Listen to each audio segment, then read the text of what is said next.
अस्सलाम वालेकुम। आज हम साइंटिफिक मेथड के बारे में जानेंगे। साइंटिफिक मेथड को इंडक्टिव मेथड भी कहते हैं। Scientific method is a set of series of different steps starting from observations and hypothesis and ending at confirmation और rejection of hypothesis after experimentation. अगर आप सच्चाई की तलाश में हैं, सच जानना चाहते हैं, तो आपको साइंटिफिक मेथड का सहारा लेना पड़ेगा। अगर हम इसके मुख्तलिफ स्टेप्स और साइकिल को देखें तो सबसे पहले जो चीज़ आती है वो है ऑब्जर्वेशंस।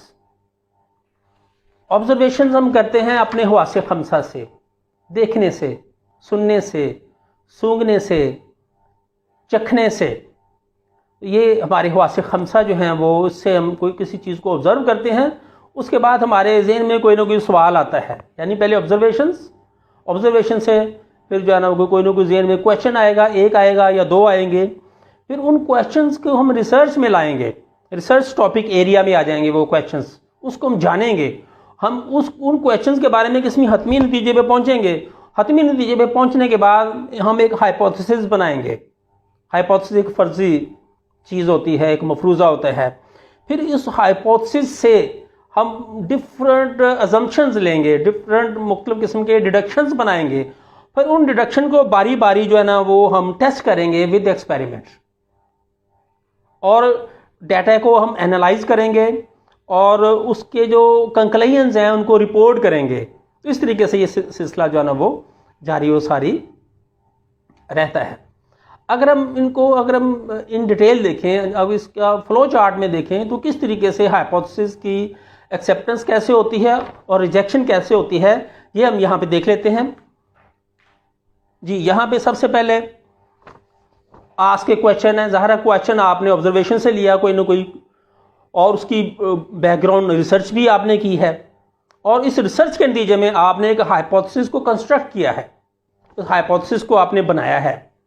फिर इस हाइपोथेसिस को आपने एक्सपेरिमेंट पर परखा है, उस हाइपोथेसिस पे आपने एक्सपेरिमेंट किया है।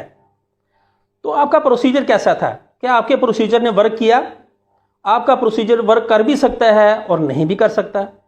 अगर प्रोसीजर ने काम नहीं किया तो फिर क्या होगा कि troubleshoot procedure, carefully check all steps and setup.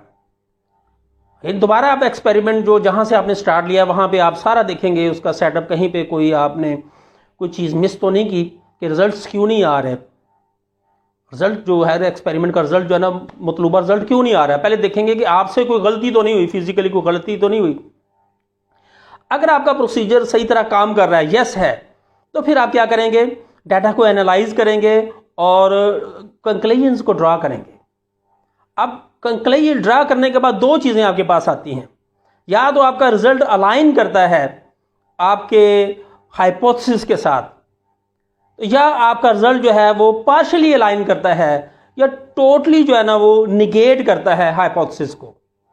अगर तो वो हाइपोथेसिस को टोटली निगेट करता है तो फिर आप क्या करेंगे कि experimental data becomes background research for new and future project. जो भी आपने एक्सपेरिमेंट किया है, आप नाकाम अब भी नहीं हुए।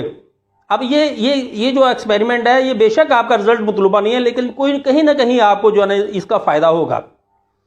फिर आप एक नया क्वेश्चन बनाएंगे और नया हाइपोथेसिस बनाएंगे और उस पर फिर नया तजुर्बा करेंगे और फिर नई जो है ना वो हकीकत की तरफ पहुंचेंगे। तो अगर तो आपका जो कंक्लूजन है, आपका हाइपोथेसिस है, वो कंफर्म हो रहा है, अलाइन कर रहे हैं आप रिजल्ट जो है ना वो इस हाइपोथेसिस के साथ, फिर आप रिजल्ट्स को कम्युनिकेट करेंगे, वो कंफर्म कर लेंगे हाइपोथेसिस को। फिर वो आपका हाइपोथेसिस नहीं रह जाता, फिर वो एक थ्योरी बन जाती है। तो मुख्तलिफ जगहों पे थ्योरीज जो हैं वो, यहाँ पे आपने वो एक्सपेरिमेंट किया, दूसरे लोग कर रहे हैं, वो भी वही रिजल्ट दे रहे हैं, मुख्तलिफ ममालिक में वही रिजल्ट, उनका वही रिजल्ट आ जाता है। तो फिर वो थ्योरीज नहीं रहती, वो लॉज और प्रिंसिपल बन जाते हैं। जी, अब इसको अगर हम एक एग्जाम्पल के साथ इसका अब अगर हम इसको एक एग्जाम्पल के साथ लें कि मिसाल के तौर पे हम चले ऑब्जर्वेशन से शुरू करते हैं।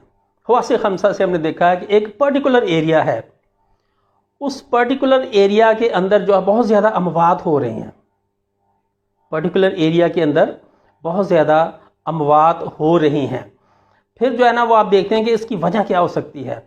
फिर आप उसकी सराउंडिंग्स को देखते हैं तो दो फैक्टर आपको नज़र आते हैं, एक तो मार्शी एरियाज़ आपको नज़र आएंगे और एक आपको अबंडेंस ऑफ मॉस्किटोज नज़र आएंगे। तो आपके जहन में दो सवाल उठते हैं कि हो सकता है कि ये मार्शी एरिया जो हैं वो ये जोहड़ का पानी है, ये मलेरिया की वजह हो सकता है, या आप नतीजे पे पहुंचेंगे कि ये जो मॉस्किटोज हैं ये मलेरिया की जगह पे हो जाएंगे। फिर आप मुख्तलिफ रिसर्च करते हैं जो मार्शी एरियाज़ के हवाले से वो गलत साबित हो जाती है, क्योंकि बहुत सारे वॉलंटियर्स ने उस मार्शी पानी को पिया लेकिन उनको मलेरिया नहीं हुआ। फिर मच्छरों पे आ जाते हैं, दूसरा क्वेश्चन मच्छरों के हवाले से है। फिर मच्छरों को एनालाइज किया, मुख्तलिफ मच्छरों को डायसेक्ट करके देखा तो उनके ब्लड्स में कुछ डिफरेंट चीज़ पाई गई। कुछ मच्छर जो थे उनके ब्लड में जो प्लाज्मोडियम पाया गया, जो यूनिसेलुलर ऑर्गेनिज्म है जो कि मलेरिया की बायस बनता है। अभी आपको नहीं पता कि ये मलेरिया का बायस बनता है या नहीं बनता। तो जो दूसरे मच्छर हैं उनमें ये प्लाज्मोडियम नहीं है, ख़ास मच्छरों में प्लाज्मोडियम पाया जाता है। तो आपके जहन में एक क्वेश्चन आ गया कि ये प्लाज्मोडियम वजह हो सकती है मलेरिया की। तो उसके लिए आप सबसे पहले वो हाइपोथेसिस क्या बनाएंगे, हाइपोथेसिस आपका ये बनेगा कि Plasmodium is the cause of malaria, Plasmodium is the cause of malaria. अगर प्लाज्मोडियम मलेरिया की काज है, फिर आपने इसको तजर्बे की कसौटी पे परखना है। तो उसके लिए फिर आपने जितने तजर्बे करने हैं उस हिसाब से आप सवालात बनाएंगे, उतने सवालात बनाएंगे, उतने अजम्पशंस बनाएंगे, उतने डिडक्शंस बनाएंगे। वो क्या हैं डिडक्शंस? अगर आप देखें तो इसमें सबसे पहले है a person ill with malaria should have possessed plasmodium in his blood. Number 2, when a mosquito bites the ailing person, plasmodium should have sucked by mosquito. Number 3, when stomach of mosquito is dissected, then plasmodium should be found multiplying in it. Number 4, when this infected mosquito is allowed to bite a healthy person, then after some time this plasmodium should be found multiplying in the blood of the healthy person. यानी सीधी सी बात है कि अगर आपने ये जो hypothesis लिया है प्लाज्मोडियम का, तो उसमें आप देखते हैं कि जो पेशेंट इल विद मलेरिया है उनके खून में प्लाज्मोडियम होगा। अब यही प्लाज्मोडियम जो है ना वो आगे अगर मच्छर काटता है तो प्लाज्मोडियम मच्छर के अंदर चला जाएगा। अगर मच्छर के हम डायसेक्ट करते हैं उसके स्टमक को, तो उसमें आपको इस प्लाज्मोडियम को मल्टीप्लाई होता हुआ देखेंगे। फिर उसी मच्छर को कुछ देर बाद जो है ना वो एक सेहतमंद फर्द को वो काटने का मौका देते हैं, तो वो प्लाज्मोडियम सेहतमंद फर्द में चला जाएगा, फिर उसके ब्लड में इसी तरह मल्टीप्लाई करेगा वो, फिर वही सिम्टम्स उसमें मलेरिया की जो है ना वो आ जाएंगी। तो अगर इस एक्सपेरिमेंट को करने के लिए हम दो ग्रुप बनाते हैं, एक होता है कंट्रोल ग्रुप, एक होता है एक्सपेरिमेंटल ग्रुप। एक्सपेरिमेंटल ग्रुप में सबसे पहले हम पेशेंट को लेके आते हैं जो that is ill with malaria. जो कंट्रोल ग्रुप है उसमें 3 सेहतमंद फर्द को रखा जाता है, जिनमें से बाद में 2 अफराद पे हम एक्सपेरिमेंट करेंगे। ये कंट्रोल ग्रुप क्या होता है? कंट्रोल ग्रुप एक ऐसा ग्रुप होता है जिसमें जिस फर्द को रखा जाता है उसमें एक्सटर्नल फैक्टर बीच में इन्वॉल्व नहीं होते। जो कुछ उसका अंदर का माहौल होता है वैसे का वैसे ही रहता है, कोई भी एक्सटर्नल फैक्टर इसमें इन्वॉल्व नहीं है। अगर कोई हेल्दी पर्सन है तो वो कंट्रोल ग्रुप में है तो वो हेल्दी ही रहेगा। इसी तरह अगर कोई आपने कंट्रोल ग्रुप मच्छरों का भी बनाना है, अगर आप मच्छरों में जो वो मच्छर जिसमें ये जो प्लाज्मोडियम नहीं है उसको आपने अलग रखना है ताकि एनालाइज कर सकते हैं, कंपेयर कर सकें बाद में, तो आप क्या करेंगे कि आप एक मच्छर को इजाज़त देंगे, इन्फेक्टेड मच्छर को इजाज़त देंगे कि वो उस फर्द को काटेगा, पेशेंट को काटेगा। जब वो काटेगा तो कुछ देर बाद, चंद घंटों बाद आप देखेंगे कि वो प्लाज्मोडियम मल्टीप्लाई होना शुरू हो जाएगा। किसके अंदर? मॉस्किटो के स्टमक के अंदर, एनोफिलिस मॉस्किटो के स्टमक के अंदर। फिर जब आप अब आपने कंट्रोल ग्रुप में 3 हेल्दी पर्सन को रखा है, उनमें से आप एक हेल्दी पर्सन को लेंगे, उसको एक्सपेरिमेंटल ग्रुप में डालेंगे। अब इस मच्छर को इजाज़त देंगे कि वो उस हेल्दी पर्सन को जो है ना वो ये बाइट करे। जब बाइट करेगा तो फिर आप इसको एग्जामिन करेंगे, कुछ देर बाद आप देखेंगे कि उसके ब्लड में भी प्लाज्मोडियम जो है ना वो मल्टीप्लाई होना शुरू हो जाता है। फिर आप मच्छर जो है उसको डिसेक्ट करते हैं, उसमें मल्टीप्लाई करता हुआ देखते हैं, फिर वो चीज़ें आप जो है ना वो कंपेयर करते हैं। तो ये 4 के 4 अजम्पशन जो हैं, डिडक्शन हैं, अगर कन्फर्म हो जाते हैं, अगर मुकम्मल तौर पे ये कन्फर्म हो जाते हैं, फिर आपका वो हाइपोथेसिस नहीं रहता, फिर आपका हाइपोथेसिस एक थ्योरी बन जाता है। वो थ्योरी क्या है? Plasmodium is cause of malaria, कि प्लाज्मोडियम ही जो है ना वो मलेरिया की वजह है।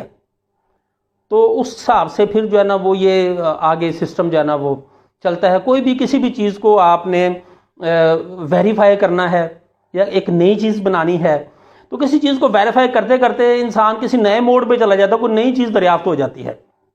तो बहुत ज़रूरी है एक्सपेरिमेंटल मेथड जो है या साइंटिफिक मेथड है, इसका तालीमी इदारों में राइज किया जाना बहुत ज़रूरी है। अगर हम देखें तरक्की पजीर, तरक्की याफ्ता या तीसरी दुनिया के ममालिक में जो फ़र्क है वो यही एक्सपेरिमेंटल अप्रोच का फ़र्क है। उनके तालीमी इदारों में, तरक्की याफ्ता ममालिक के तालीमी इदारों में बहुत ज़्यादा एक्सपेरिमेंटल अप्रोच है, जिसकी वजह से नई नई ईजादात हो रही हैं। वो लोग जो है ना वो हेल्थ में, इलेक्ट्रॉनिक्स में, एग्रीकल्चर में, लाइव स्टॉक में, हर मामले में वो आगे बढ़ते जा रहे हैं। तो ज़रूरत इस बात की है कि हम अपने तालीमी सिस्टम में ज़्यादा से ज़्यादा साइंटिफिक मेथड को जो है ना वो राइज करें और हमारे बच्चे जो है ना वो